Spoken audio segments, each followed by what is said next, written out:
सब लोग को यीशु साथ प्रेज द लॉर्ड जय मसीह। आज के संदेश का विषय है दुख की वादियों की आशीषें। परमेश्वर का धन्यवाद हो। आशीषों की लालसा सब लोग करते हैं। परमेश्वर भी हमें बहुत तरह की आशीषें देना चाहता है, लेकिन कई बार जब हमें स्वर्गीय आशीषें प्राप्त होने वाली होती हैं तो हम उन्हें समझ नहीं पाते। कई बार हम स्वर्गीय आशीषों के लिए प्रार्थना तो करते हैं, लेकिन जब वे आशीषें हमें मिलने वाली होती हैं तो हम उनके प्रति अनजान बन जाते हैं। कई बार हम उन कार्यों, परिस्थितियों और चुनौतियों का महत्व नहीं समझ पाते जो हमारे जीवन में आती हैं, जिनका फायदा हमें उठाना चाहिए। तो आज मैं आपको प्रभु की अगुवाई में यह बताना चाहता हूं कि जब आप दुख की वादियों से होकर के गुजरते हैं तो आपको क्या क्या आशीषें प्राप्त होती हैं। परमेश्वर का बहुत बहुत धन्यवाद कि परमेश्वर हमारे जीवन में ये आशीषें डालना चाहता है, लाना चाहता है, यह आशीषें हमें देना चाहता है, और इसके लिए वह हमें कभी कभी दुख की वादियों से होकर के ले जाना चाहता है। और इसलिए यह हमारे लिए बहुत महत्वपूर्ण है। आज के संदेश को हम गंभीर होकर के सुने और समझने की कोशिश करें। तो सबसे पहली आशीष, दुख की वादियों में जो सबसे पहली आशीष हमें मिलती है वह है मजबूत चरित्र की आशीष, दृढ़ चरित्र की आशीष। ऐसा बहुत पुराने समय से कहा जा रहा है, if wealth is lost nothing is lost, if health is lost, something is lost. But if character is lost, everything is lost. परमेश्वर आज भी नहीं बदला है। लोग बदल गए, हमारे समाज का दृष्टिकोण बदल गया है, बहुत सारे लोगों की मानसिकताएं बदल गई हैं, लेकिन हमारा परमेश्वर वही है, कल, आज और युगानुयुग वो एक सा रहता है। और हमें परमेश्वर के सामने खड़ा होना है। उस परमेश्वर के सामने खड़ा होना है जो हमारा सृष्टि करता है, जिसने हमें बुलाया, और जो हमारे जीवन में अच्छे चरित्र को देखना चाहता है। और इसलिए हमें कभी कभी दुख की वादियों से होकर के गुजरने के लिए वह विवश करता है। परमेश्वर का धन्यवाद हो। तो मैं पहले पॉइंट के आधार पर एक वचन आपके सामने रखना चाहता हूं, और वह है रोमियो की पत्री 5वां अध्याय 3 से लेकर के 5 पद। मैं पढ़ना चाहता हूं। यहां लिखा है, इतना ही नहीं, हम अपने क्लेशों में भी आनंदित होते हैं, क्योंकि यह जानते हैं कि क्लेश में धैर्य उत्पन्न होता है, तथा धैर्य से खरा चरित्र, और खरे चरित्र से आशा उत्पन्न होती है, आशा से लज्जा नहीं होती। तो परमेश्वर का धन्यवाद। अच्छा चरित्र हमें पैसों से नहीं मिलता है, दुख की वादियों में जाने से मिलता है। धैर्य से खरा चरित्र उत्पन्न होता है। और खरे चरित्र की एक बहुत बड़ी विशेषता है, उसके अंदर आशा होती है। हालेलुया। हमारे अंदर आशा उत्पन्न करने के लिए परमेश्वर हमें दुख की वादियों से होकर के ले जाता है। बाइबल में बहुत सारे उदाहरण हैं। दो एक उदाहरण मैं आपके सामने रखना चाहता हूं। इब्राहिम का चरित्र सांसारिक दृष्टिकोण से कैसा था हम नहीं जानते हैं, लेकिन जब वो बुलाया गया, यानी 75 वर्ष की अवस्था में जब वो बुलाया गया, तो उसने परमेश्वर की पुकार को, परमेश्वर की बुलाहट को स्वीकार कर लिया। परमेश्वर की सहायता से वह अपने आत्मिक जीवन में आगे बढ़ने लगा। तो उसका जो आत्मिक व्यक्तित्व आज हमारे सामने है, जो विश्वासियों का वो पिता कहलाता है, उसका विकास कब हुआ? 75 वर्ष की अवस्था से लेकर के 100 वर्ष की अवस्था के बीच में, इन 25 वर्षों में उसका आत्मिक विकास हुआ। अगर ये 25 वर्ष उसके जीवन में ना होते तो विश्वास का पिता नहीं कहलाता। लेकिन इन 25 वर्षों में परमेश्वर के द्वारा वह ऐसी यात्रा में चलाया गया कि उसके चरित्र का बहुत ही सुंदर विकास हुआ। दानियल के चरित्र में कब निखार आया?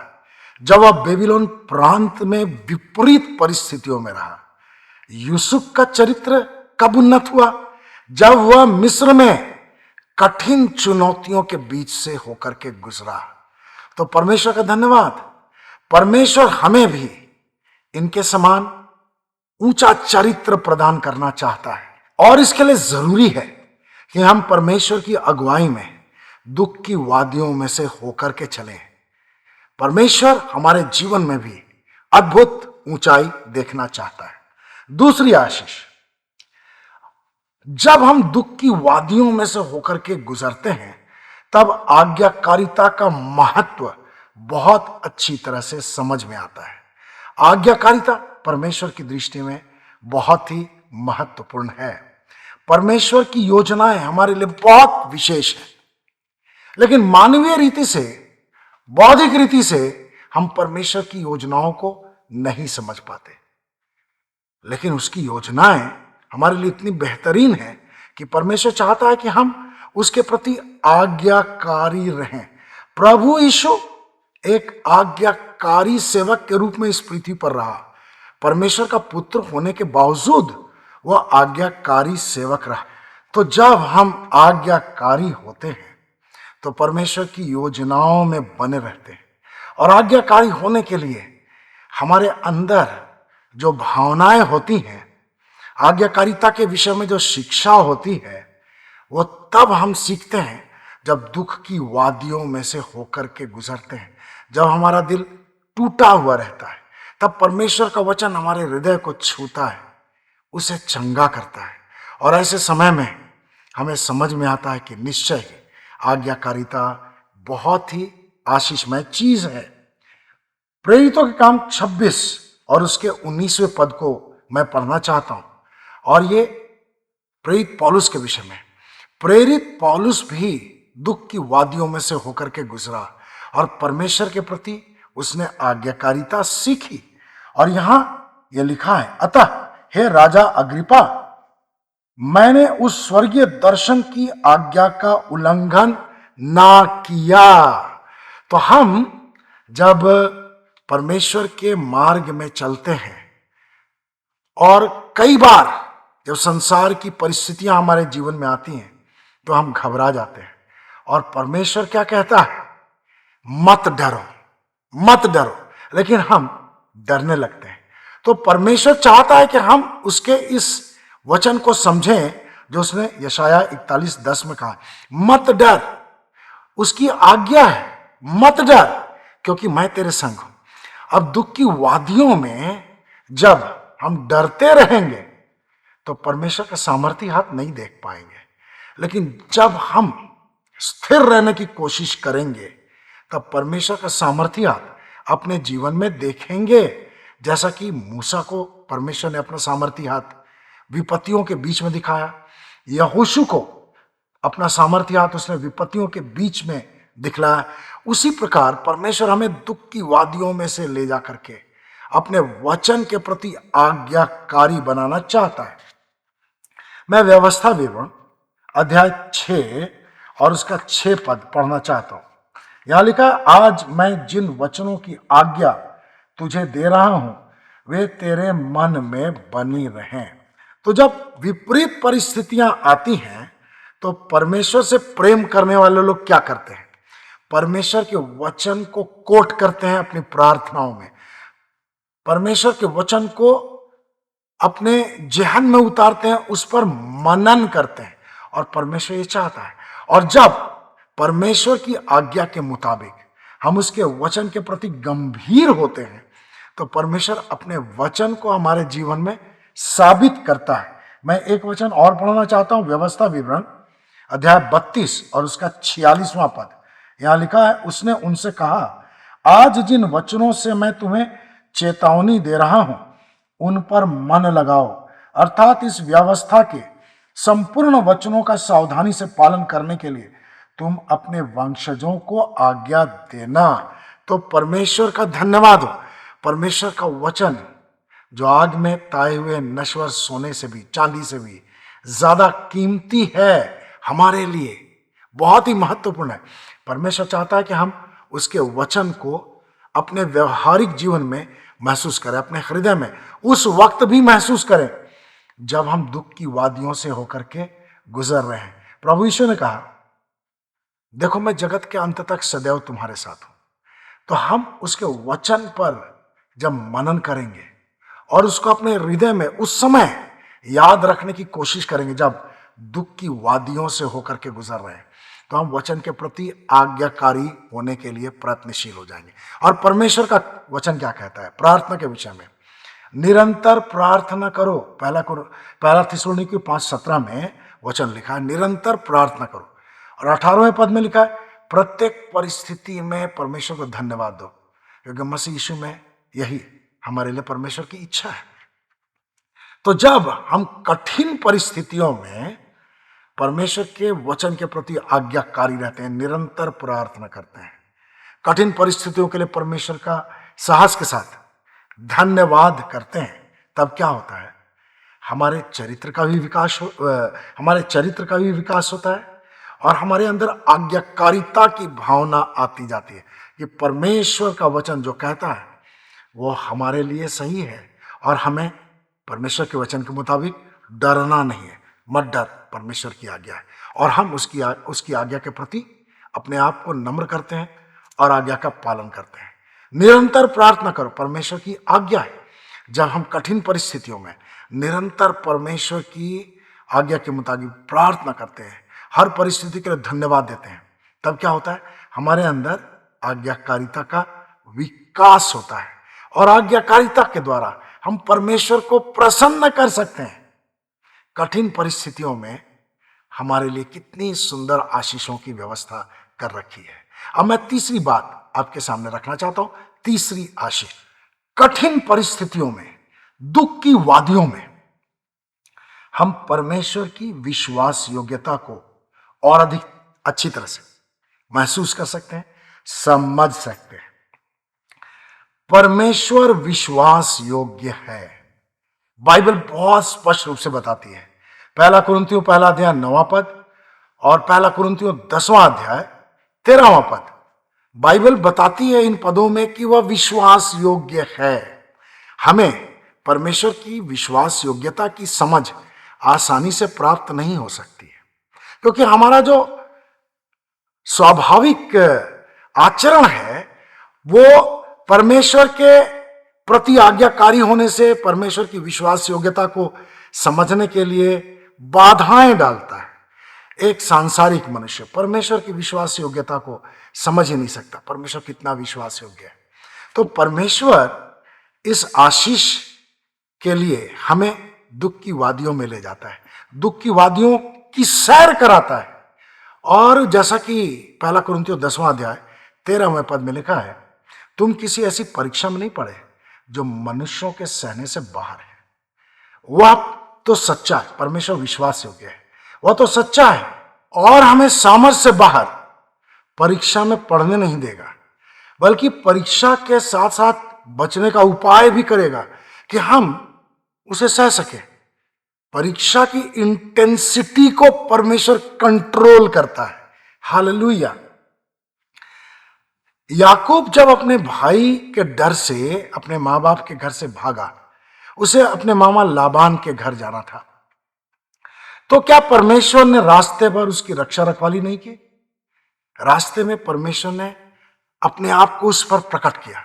और बाइबल ये बताती है कि अपने मामा लाबान के घर में जाने तक वो कभी रास्ते से भटका नहीं, उसे किसी से पूछने की जरूरत नहीं पड़ी कि फलां स्थान के लिए कैसे जाया जाता है, किधर से जाया जाता है। तो परमेश्वर लगातार उसकी अगुवाई करता रहा। अपने घर से वो पहली बार निकला होगा, अपनी मां का लाडला बेटा घर से बाहर पहली बार, और सुनसान रास्ते में वो चला जा रहा था। परमेश्वर ने परीक्षा की इस घड़ी में उसे कभी नहीं छोड़ा। हम भी कभी कभी अपने आप को अकेलेपन में पाते होंगे, ऐसा लगता होगा कि हमारे साथ कोई भी नहीं है, हम बिल्कुल अकेले हैं। लेकिन ऐसे समय में हम याद करें कि याकूब के प्रति परमेश्वर विश्वास योग्य रहा। और आप जो परमेश्वर पर विश्वास करते हैं, प्रभु यीशु पर विश्वास करते हैं, अपनी योजना और अपनी लियाकत से उस पर विश्वास नहीं करते। परमेश्वर ने अपने अनुग्रह के द्वारा हमें विश्वासी ठहराया है, अपने अनुग्रह के द्वारा हमें विश्वास करना सिखलाया है। तो जब हम अकेलेपन में हों, हम याद करें याकूब भी कभी अकेला था, लेकिन परमेश्वर ने उसे छोड़ा नहीं। और जब वह अपने मामा लाबान के घर गया तो कुछ दिन तक सब कुछ ठीक ठाक रहा, लेकिन जैसे जैसे वो समृद्ध होने लगा, परमेश्वर उसे सांसारिक दृष्टिकोण में उन्नत करने लगा। तो क्या हुआ, लाबान के अंदर में उसके प्रति ईर्ष्या समाने लगी और लाबान के बेटे भी अपने पिता के अनुसार चलने लगे, यानी याकूब के प्रति उनके अंदर में भी ईर्ष्या घर करने लगी। और जब वह अपने मामा लाबान के घर में विपरीत परिस्थितियों में भी रहा, तभी परमेश्वर ने उसकी अगुवाई की। बेशक याकूब बहुत चुना हुआ व्यक्ति था, लेकिन परमेश्वर ने आपको भी चुना है और मुझको भी चुना है। इसलिए हम भी आशा रखें कि दुख की वादियों में परमेश्वर अपनी विश्वास योग्यता को हमारे ऊपर प्रकट करेगा। और जब परमेश्वर की ओर से आज्ञा हुई कि वह अपने मामा लाबान के घर से फिर अपने घर में वापस आए, जहां उसे उसके भाई एसाव से मिलना था, वो तो डर रहा था, लेकिन परमेश्वर ने कितने सुंदर तरीके से दोनों भाइयों का मेल मिलाप करा दिया। हालेलुया। दुख की वादियों में जाकर के याकूब के विश्वास की उन्नति हुई, परमेश्वर से उसका गहरा संबंध स्थापित हुआ, परमेश्वर के प्रति उसके अंदर में विश्वास योग्यता का विकास हुआ।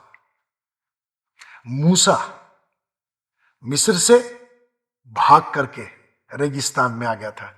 40 वर्ष तक वो राजमहल में रहा, फिर 40 वर्ष तक वो रेगिस्तान में रहा। 80 वर्ष की अवस्था में परमेश्वर ने उसे बुलाया और तब कठिन परिस्थितियों के बीच में उसने परमेश्वर की विश्वास योग्यता को देखा। परमेश्वर ने उससे वादा किया था कि मैं तेरे साथ रहूंगा, हमेशा मूसा के साथ रहा। और परमेश्वर ने उसे एक बहुत ही जिम्मेदारी दी, और बहुत बड़ी जिम्मेदारी का काम था। एक ऐसी जाति जो बहुत ही कठोर थी, जो परमेश्वर के प्रेम से बिल्कुल अलग रहना चाहती थी, अपने मन का करना चाहती थी। ऐसे लोगों को, हठीले लोगों को परमेश्वर की इच्छा के अनुसार जब मिस्र से निकाल करके कनान की ओर चला, हालांकि वो कनान नहीं पहुंच पाया, लेकिन उसके जीवन में बहुत सारी कठिन परिस्थितियां आई और बार बार उन कठिन परिस्थितियों में उसने क्या पाया, परमेश्वर विश्वास योग्य है। हालेलुया। हमें भी इस बात को समझना है कि परमेश्वर विश्वास योग्य है। तो परमेश्वर हमें कब समझाता है? जब हम दुख की वादियों में होते हैं, हम नम्र और दीन हो जाते हैं, हमारा हृदय कई बार टूट जाता है, हम परमेश्वर की ओर ताकते हैं, पवित्र आत्मा हमें परमेश्वर के वचन में से उत्साहित करता है और हम ये देखते हैं कि परमेश्वर ने जो कहा है उसके अनुसार वो बिल्कुल विश्वास योग्य है। तो परमेश्वर आपको आशीष दे। जब भी दुख की वादियों से होकर के गुजरें, आप याद करें कि परमेश्वर आपको अच्छा चरित्र, खरा चरित्र प्रदान करना चाहता है। परमेश्वर आपको आज्ञाकारिता में उन्नत करना चाहता है। परमेश्वर आपको अपनी विश्वास योग्यता और अधिक सिखलाना चाहता है, समझाना चाहता है, अपने प्रेम में और अधिक दृढ़ करना चाहता है। तो परमेश्वर आपको आशीष दे। Hallelujah, praise the Lord.